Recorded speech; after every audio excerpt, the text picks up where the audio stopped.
नमस्कार मेरे नन्हे श्रोतागण।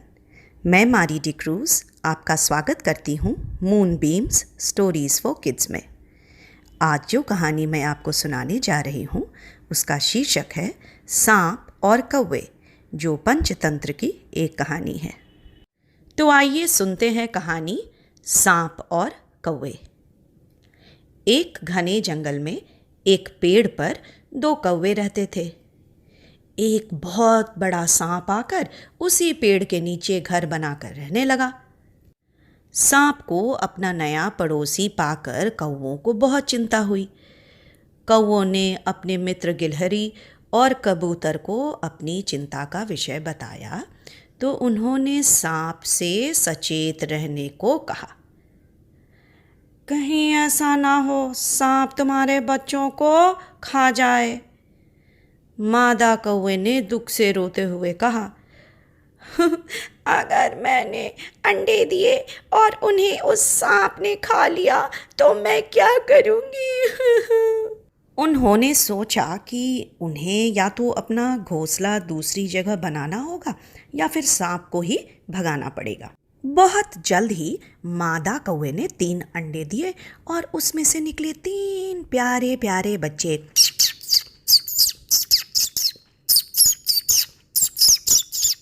पड़ोसी सांप उन नन्हे बच्चों की आवाज सुनकर बहुत खुश हुआ।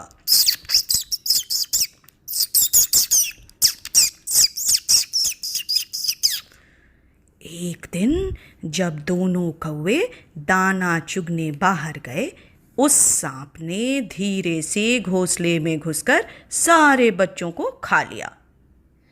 जब कौवे शाम को बच्चों के लिए दाना लेकर वापस आए तो खाली घोंसला देखकर उनके दुख का ठिकाना ना रहा। मादा कौवा दुखी होकर रोने लगी तो नर कौवे ने उसे सांत्वना देते हुए कहा, आओ, आओ, आओ, आओ, आप इतना दुखी ना हो, मैं इस सांप को अच्छा सबक सिखाऊंगा। आओ, आओ, आओ, आओ। इस बार अपने बच्चों की जान बचाने के लिए कौवा सलाह के लिए अपने मित्र लोमड़ी के पास पहुंचा। कौवे की सारी बात सुनते हुए लोमड़ी ने सलाह दी। उसने कहा, नदी के किनारे जहां राजकुमारी स्नान कर रही हैं उनके हीरों का हार पड़ा होगा। तुम जल्दी से जाकर उसे उठाकर ले आओ। कौवे ने सलाह के अनुसार वैसा ही किया। कौवे को हीरो का हार लेकर उड़ते हुए देखकर राजकुमारी के सैनिक कौवे के पीछे भागे।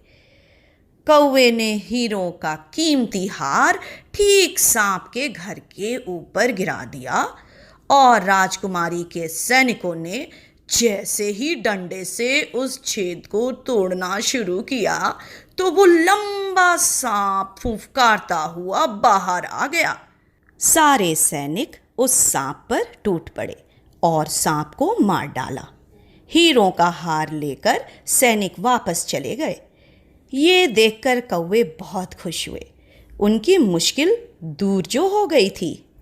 तो बच्चों, इस कहानी से हमें ये सीख मिलती है कि समझदार की हमेशा जीत होती है और दोस्ती की सही पहचान मुसीबत में होती है। शुभ रात्रि।